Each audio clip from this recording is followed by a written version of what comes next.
ये जो शिक्षा की ताकत है, जो शब्दों की ताकत है, वह नई पीढ़ी समझ सके उसके लिए मैं चाहूँगा कि आप बताएँ कि उनको क्या करना चाहिए?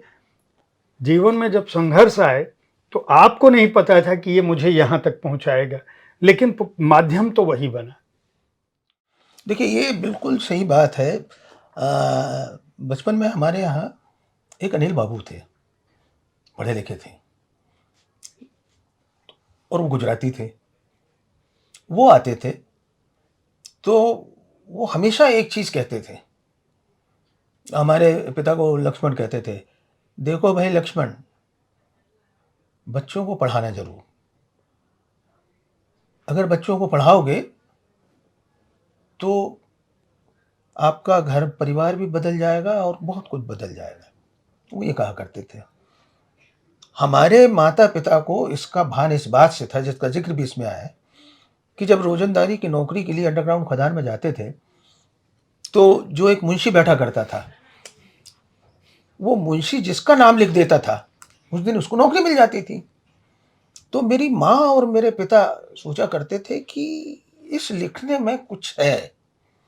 ये जो पढ़ा है, इसमें कुछ ऐसा है कि जिसका नाम लिख देता तो उसको 2 वक़्त की रोटी मिल जाती। तो मेरा बेटा अगर ये मुंशी बाबू हो जाए पढ़ लिख के, तो हमारे भाग धन्य हो जाएँगे। ये आप कह सकते हैं कि ये सोच की सीमा ज़रूर थी, लेकिन पढ़ने के महत्व को उन्होंने समझ लिया था और इसीलिए शायद हम लोगों को स्कूल भेजा। तो हम पेड़ों के नीचे पढ़े, हमने नदियाँ पार करते हुए 18-18 किलोमीटर की बचपन में यात्राएँ की। बचपन में काम करते थे, फिर स्कूल जाते थे। उस ज़माने में गुटखा बनाने का काम होता था।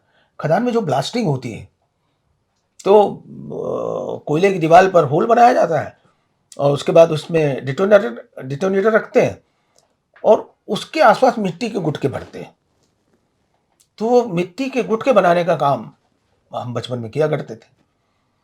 तो जब मिट्टी के बनाए हैं, यानी कि मिट्टी गीली की है, उसको खूंदा है, उसको रोल किया है, गुटके बनाए हैं और वो दिन में सूख जाएंगे धूप में, तो शाम को आके आपको खदान पर पहुंचाना भी है। तो ये सारी चीज़ों को हमने ना बहुत प्रकृति या बहुत ही नैसर्गिक ढंग से देखा।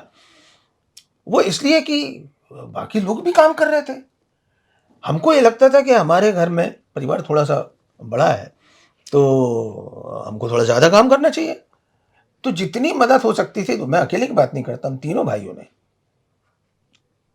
सबने जनरल मज़दूरी भी की, सबने खदान के बाहर भी काम किया, सिरों पे मिट्टी रोई। तो वो सब हुआ और हमको लगता बड़े आनंद में हुआ भाई, क्योंकि वो करने के बाद, वो जो दिन भर काम करने के बाद जो वो 10 आने मिलते थे और बॉयलर साफ करने के बाद जो 2 रुपए मिलते थे, या जो हमारे यहाँ सुखई सेठ थे, उनकी दुकान में मज़दूरों के लिए दारू लाने के लिए 8 किलोमीटर दूर से हमको 1 बोतल का अठन्नी मिलती थी। तो वो जो अठन्नी मिलना था, उससे घर का कुछ बन जाएगा आज, ये भाव था। इसलिए उसका सुख था। अगर वो जो पैसा आया उसको उड़ा देते हम, तो वो सुख नहीं होता। तो मैंने वो जिस समावेशिता की या सामूहिकता की बात की, वो परिवार में था। हर भाई को लगता था यार कि आज घर में लाके कुछ कंट्रीब्यूट कर दें।